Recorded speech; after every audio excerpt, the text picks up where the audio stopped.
अस्सलाम वालेकुम स्टूडेंट्स, कैसे हैं आप सब। उम्मीद है आप सब खैरियत से होंगे और आजकल पेपर्स की अच्छे से तैयारी कर रहे होंगे। स्टूडेंट्स, आज मैं आपको जो आपके बायो के मोस्ट इंपॉर्टेंट आपके शॉर्ट क्वेश्चन आंसर्स हैं वो बताऊंगी और उसके अलावा आपको ये बताऊंगी कि आपके कौन कौन से चैप्टर्स मोस्ट इंपॉर्टेंट हैं और इनको आपने लाजमी तैयार करना है ताकि आपके शॉर्ट और लॉन्ग दोनों कवर हो जाए। और आपके इंशाल्लाह अगर यही चैप्टर्स जो आपको मैं बताऊँगी, अगर आप यही तैयार कर लें तो आपके फुल मार्क्स आएंगे। सो आपने पेपर के अंदर तैयारी कैसे करनी है, मतलब पेपर्स के लिए तैयारी कैसे करनी है इस बायो की, कि सबसे पहले आपने जो चैप्टर्स हैं वो अच्छे से देख लेने हैं, रिवीजन कर लेनी है उनको अच्छे से। ओवरऑल जो आपके चैप्टर्स हैं जो आपने याद करने हैं वो आपका आ गया चैप्टर नंबर 15, 16, 17, ये 3 चैप्टर्स। और उसके अलावा आपके जो नेक्स्ट 3 चैप्टर्स हैं जैसे कि आपका 21, 24 और 25, ये 3 चैप्टर्स, इनको आपने ओवरऑल बहुत अच्छे तरीके से याद करना है। और जो शॉर्ट क्वेश्चन आंसर्स हैं वो आप मतलब शॉर्ट क्वेश्चन आंसर्स कंप्लीट करने के लिए और उसके अलावा जो आपके एक्स्ट्रा शॉर्ट क्वेश्चन आंसर्स होंगे वो भी आपके अटैम्प्ट हो जाएंगे अगर आप इन चैप्टर्स को भी करें। जैसे कि हमारे पास आ गया 18 चैप्टर हो गया, आपका 20 चैप्टर हो गया और 22।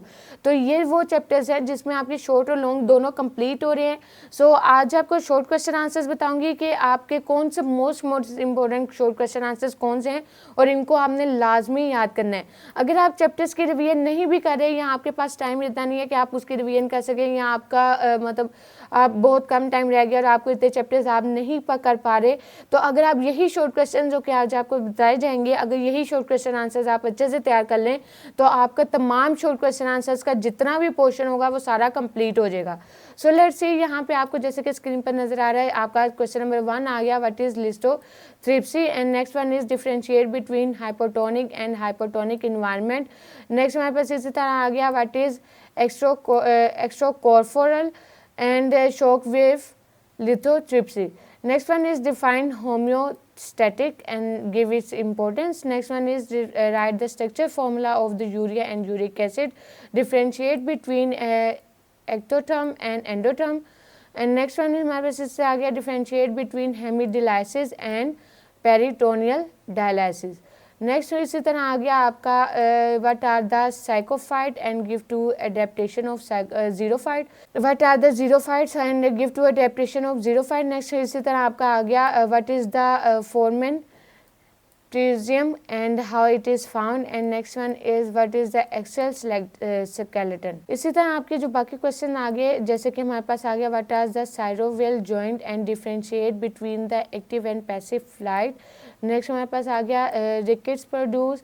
Next one is right the what are the causes of the herniation of disc and what are the hematoma formation. Next one इसी तरह हमारे पास आ गया what are the plantigrade and unguligrade. Next one is compare the phototropism and geotropism. Next one is define antagonistic movement of muscle. Next हमारे पास इसी तरह आ गया differentiate between sclerenchyma and collenchyma cells. Next one is differentiate between osteoporosis and osteomalacia. उसके अलावा differentiate between ligaments and tendon. Next one इसी तरह आपका आ गया what is the role of interstitial cells in the sperms production. Next one is what is the oviparous and viviparous and oviparous animals. Next one is differentiate between haploid parthenogenesis. Next इसी तरह हमारे पास आ गया what is haploid parthenogenesis and diploid parthenogenesis. Next one is differentiate. आपके ये तमाम जो डिफरेंशिएट गिवन है स्टूडेंट्स, जो आपको जैसे कि आपको पेपर में गिवन होता है define the following term, define और एक्सप्लेन और उसके अलावा ब्रीफली डिस्क्राइब, और उसके अलावा हमारे पास ये डिफरेंशिएट की जो आपकी टर्म्स आ जाती है कि differentiate between this and this, ये आपके मोस्ट इंपॉर्टेंट क्वेश्चंस होते हैं जिसमें डिफरेंस आपका, और ये इंशाल्लाह आपका पेपर्स जो है पेपर्स में से आपके यही क्वेश्चन में से आएंगे। वैसे जो मैं आपके रीड आउट करती जा रही हूँ वो आपके मोस्ट इंपॉर्टेंट क्वेश्चंस हैं, लेकिन आपने बाकी क्वेश्चंस भी लाजमी करने हैं। इसी तरह हमारे पास नेक्स्ट आ गया differentiate between identical twin and the fraternal twin. Next one is what is the effect of human impact in tundra ecosystem and what is the effect of human impact in desert ecosystem. Next one इसी तरह आ गया differentiate between climate and weather, and next one is differentiate between prairies and savanna. Next one हमारे पास इस तरह आ गया name 6 major terrestrial binomial, and next one इसी तरह आ गया give the names of the major ecosystem on land in Pakistan, what is the acid rain, and mention the characteristics of plants life in desert ecosystem. Next इसी तरह आपका आ गया write the names of the various types of pollution and what are the main sources of water pollution. So students ये आपका था section 1 जो कि आपका question number 2 short question answers का था। नेक्स्ट हमारे पास आ गया क्वेश्चन नंबर 3 आपका शॉर्ट क्वेश्चन आंसर्स का जो होगा, और ये आपके पेयरिंग के अकॉर्डिंग बनाए गए हैं। उसके अलावा जैसे कि मैंने आपको बताया कि चैप्टर नंबर आपका जो 18, 20 और 22, अगर ये चैप्टर्स के सिर्फ आप शॉर्ट क्वेश्चन आंसर कर लें, मतलब ये इन 3 चैप्टर्स के सिर्फ आप शॉर्ट क्वेश्चन आंसर्स कर लें, बाकी लॉन्ग ना करें आप, तो आपके मतलब ये आपका पेपर जो है उसमें तमाम शॉर्ट क्वेश्चन आंसर्स का पोर्शन कंप्लीट हो जाएगा अगर आप सिर्फ ये 3 चैप्टर जो हैं अच्छे से याद कर लें।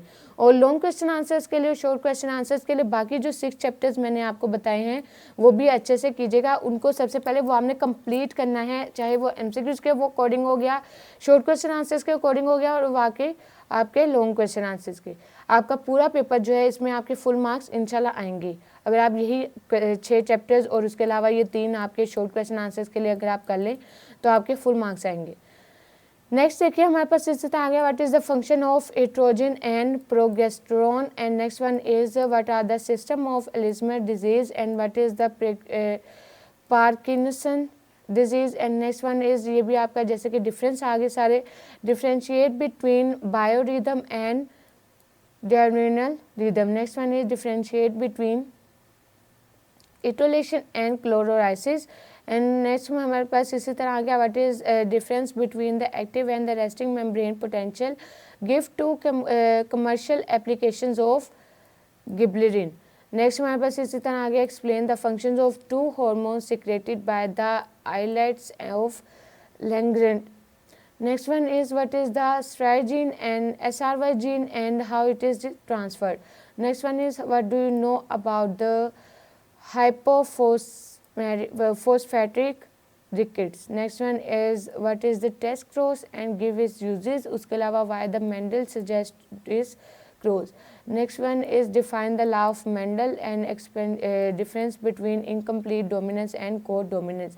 नेक्स्ट वन इसी तरह आपका डिफरेंस आ गया जीन और जोनोम के बारे में, और इसके अलावा हम आपका जो डिफरेंस आ गया वो आ गया हम होमोजाइगोस एंड हीमोजाइगस के बारे में डिफरेंस। मतलब नेक्स्ट वन क्वेश्चन हमारे पास ये तमाम आपके क्वेश्चन डिफरेंशिएट के ऊपर हैं और इनको हमने लाजमी करना है। जैसे कि मैं से आपके कुछ रीड आउट कर रही हूँ, जैसे कि हमारे पास आ गया what is difference between the multifactorial and the polygenic traits, and next one is what is difference between IDDM and NIDDM.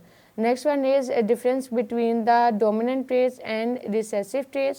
Next one इसी तरह आपका आ गया difference between polygenes and paleotrophy.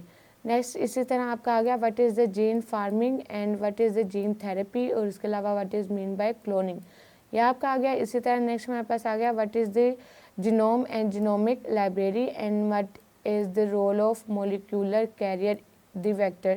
Next one इसी तरह हमारे पास आ गया व्हाट इज़ द मोनिफिकेशन। नेक्स्ट हमारे पास इस तरह आ गया व्हाट इज़ बायोम, एंड उसके अलावा briefly right about the secondary cessation. Next one हमारे पास इसी तरह ये तमाम आपके ये डिफाइन आ गए और डिफरेंस के क्वेश्चंस आ गए, जिसमें आपका है define the succession and its types. उसके अलावा differentiate between autecology and synecology. Next one is difference between habitat and नेकर, and next one is primary and secondary succession. Next हमारे पास जो शॉर्ट क्वेश्चन आ गए आपके question number 4।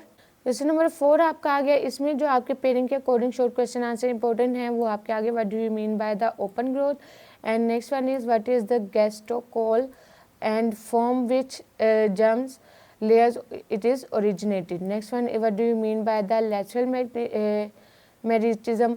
Next one, what is the primary organization and industrial sentences? Next one इसी तरह हमारे पास आ गया how do final size of a cell cortex and the trachea is attained in zone of maturation.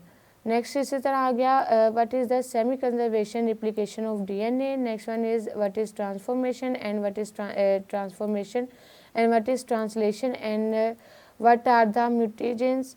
Next इसी तरह आ गया what do you mean by the mutation and differentiate between heterochromatin and euchromatin. Next इसी तरह आ गया define nucleotide and nucleoside. Next one is what are the Okazaki fragments. And next इसी तरह आपका आ गया how many types of DNA polymerases are formed and writes its name. Next इसी तरह आ गया what are the importance of bivalent formation. Next इसी तरह आ गया what are the systems of dicots embryo. Next one is define the cell cycle. And next one is what is the non disjunction और meiotic errors. So students, ये थे आपके तमाम के तमाम शॉर्ट क्वेश्चन आंसर्स और इन तमाम शॉर्ट क्वेश्चन आंसर्स को आपने अच्छे से याद करना है।